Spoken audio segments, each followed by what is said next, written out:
ఉన్న బంగారాన్ని విడిపించి ఆ రోజు ఆన్లైన్ రేటుకే మేము కొంటాం. Sharma gold company. నమస్తే అమ్మా. నమస్తే అమ్మా. అమ్మా, ఉమ్. క్షుద్ర పూజలు జరుగుతున్నాయని, తర్వాత కొన్ని తాంత్రిక శక్తులు మన మీద ప్రయోగిస్తున్నారని మనం పేపర్లలో చాలా వార్తలు చూస్తూ ఉంటామమ్మా. ఇప్పుడు అమావాస్య వస్తున్నప్పుడు కానీ అలాంటప్పుడు పలానా చోట ఏదో పూజ చేశారు, కొంతమందిని బలి ఇచ్చారు, ఇలాంటివి ఎక్కువగా. అంటే ఎంత శాస్త్ర సాంకేతికంగా మనం అభివృద్ధి చెందుతూ ఉన్నా కూడా ఇలాంటి వార్తలను కూడా అడపాదడపా చూస్తున్నాం కదా.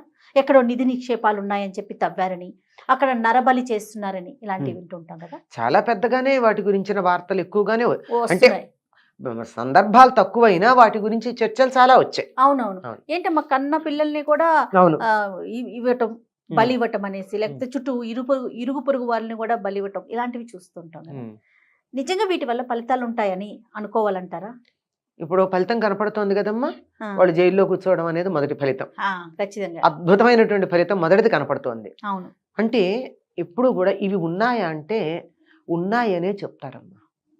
ఎందుకంటే ఎప్పుడైతే మనకి వెలుగుందో వెనకాల నీడ కూడా ఉంటుంది.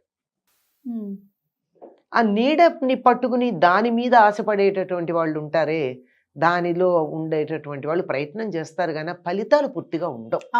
వెలుగుకున్నటువంటి ప్రభావం కానీ ఫలితం కానీ నీడకిను చీకటికి ఉండదు. వాటి ఫలితం ఎట్లాంటిదంటే, బాగా దురద పెడితే గోక్కుంటాం అనుకోండి, వద్దనుకున్నా చేస్తాం కదా. ఆ ఉపశమనం ఎట్లా ఉందో అట్లా ఉంటుంది అంతే. కానీ తర్వాత పుండు పడుతుంది. అది నేను చెప్పేది, అందుకే దీని ఉదాహరణ ఇచ్చా నేను. ఇట్లాంటివి ఉంటాయమ్మా. ఈ క్షుద్ర పూజలు చేసేవాళ్ళు మనకి కనపడుతూనే ఉన్నారు కదా. వాళ్ళ మొహాల్లో ఎప్పుడన్నా కాంతి ఉంటుందా? డబ్బులు ఉండొచ్చు, ఒంటి నిండా నగలు ఉండొచ్చు, ముఖంలో మాత్రం ఆ తేజస్సు కాంతి ఉండదు. మరి ఏ దైవాన్ని ఆరాధిస్తే తత్సంబంధమైనటువంటి కాంతి తేజస్సు ఉంటాయి.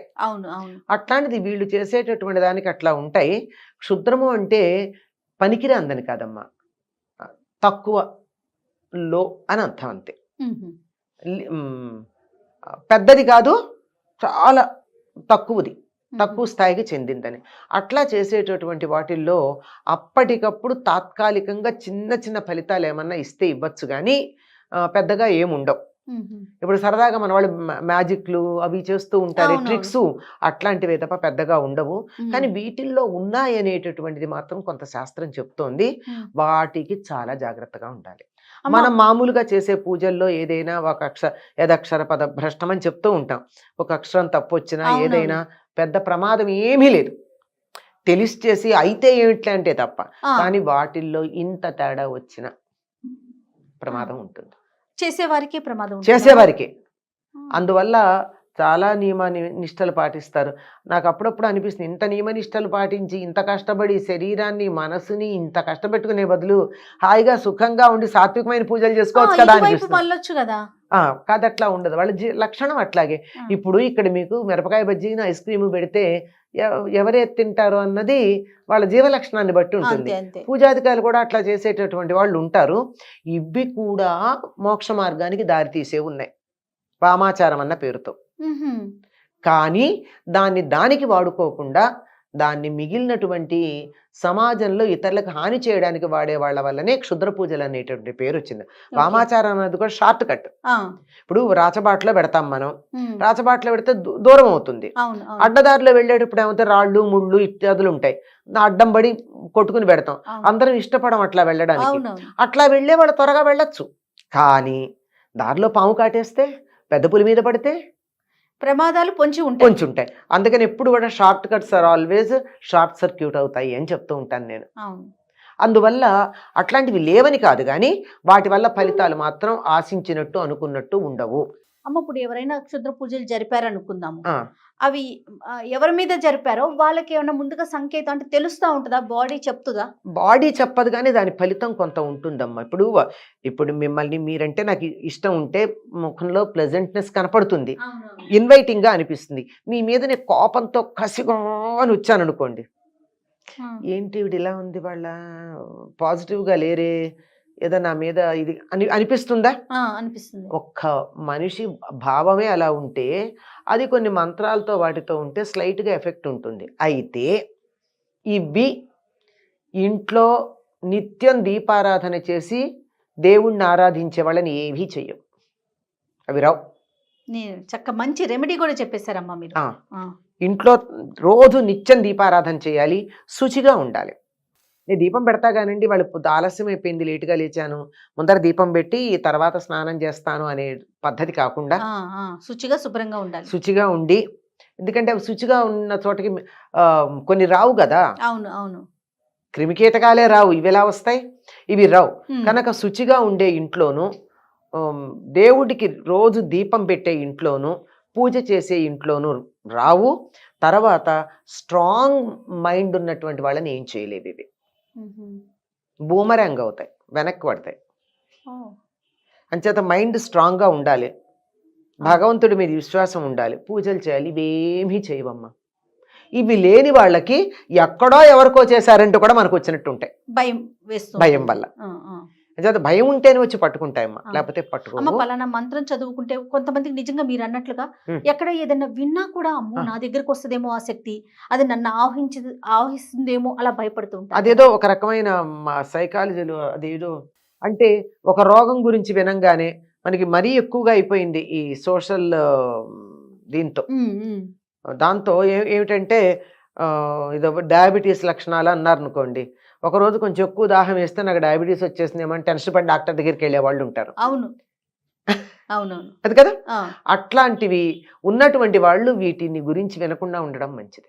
విన్నారు అంటే వాళ్ళు వచ్చేస్తుంది అనుకుంటారు, నాకే వచ్చింది అంటారు. అంచేత అలాంటి బలహీనతలు ఉంటే ఎవరో ఏం చెయ్యక్కర్లా, మన మనసే మన చేసేస్తుంది. అవును, అస్సలు ఎంత క్షీణించిపోతారంటే భయంతో అమ్మా, ఏదో జరిగిపోతుందేమో అన్న భయంతో.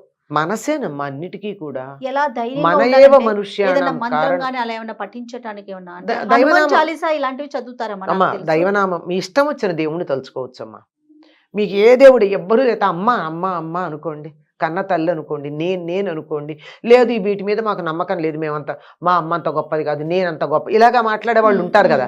అట్లా గనక మనసులో అనిపించినట్టయితే మీకు నచ్చిన దేవుడు కాకపోతే కనీసం నచ్చిన దేవుడి పేరు మనకి వెంటనే ఏదో మంత్రం గింత్రం ఎవరు ఇవ్వలేదు అన్నారు అనుకోండి, ఇవి కూడా ఉంటాయి కదా గోల.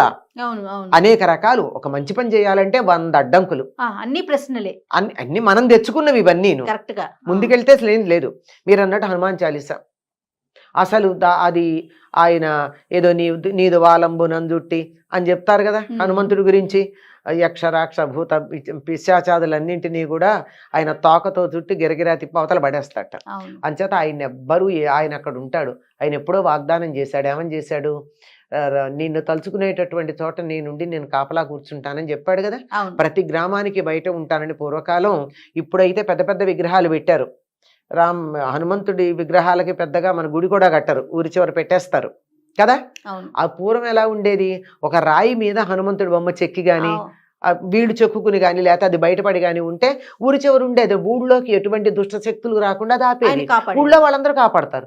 అట్లాంటిది మన ఇంట్లో కావాలనుకోండి, హనుమాన్ చాలీసా చదువుకోండి, అమ్మవారి నామాలు చదువుకోండి, రామాష్టోత్తరం చదువుకోండి, రామనామం చేసుకోండి. ఇంట్లో ఎదురుగా హనుమంతుడి బొమ్మ పెట్టుకోండి. లోపలికి ఎటువంటి శక్తులు రావు. ఆయన ఎవ్వరైనా సరే ఆయన్ని పెట్టుకుని హనుమాన్ చాలీసా చదివితే చదవండి, లేకపోయినా రామరామ అనండి, ఆయనే చూస్తాడు. ఆయన్ని పెట్టుకుని రాముడిని గుర్తు చేసుకుంటే చాలు, తలుచుకుంటే చాలు. మనం రామనామం జరిగేటటువంటి చోట హనుమంతుడు ఉంటాడు. రామాయణం చదువుతుంటే పక్కన ఒక ఆసనం వేస్తారండి, ఒకటి ఖాళీగా పెట్టి, ఎందుకంటే వచ్చి అక్కడ కూర్చుంటాడు.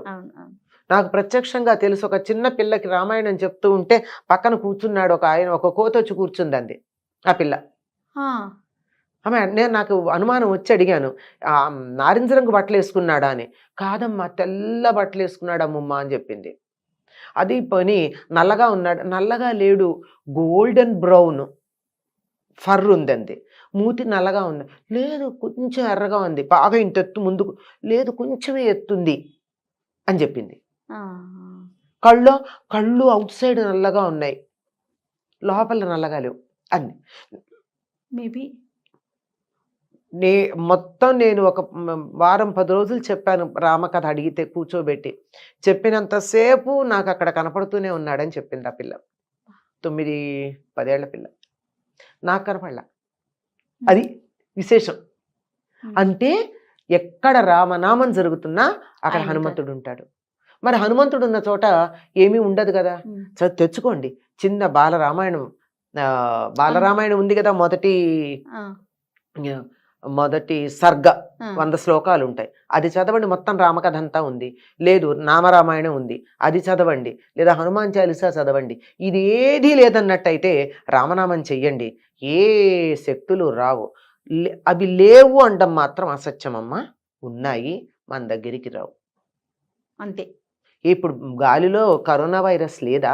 ఉంది కదా, మన దగ్గరికి రాదు. అంతే, మన రక్షణ కవచం పెట్టుకున్నాం. అవును. అంచేత అన్ని మంచి ఉన్న చోటల్లా చెడు ఉంటుంది, అమృతం వచ్చిన చోట హాలాహలం కూడా వచ్చింది. అట్లా అన్నీ ఉంటాయి, మన దగ్గరికి రాకుండా మనం జాగ్రత్త పడాలంతే. రైట్. నమస్తే అమ్మా. నమస్తే అమ్మా.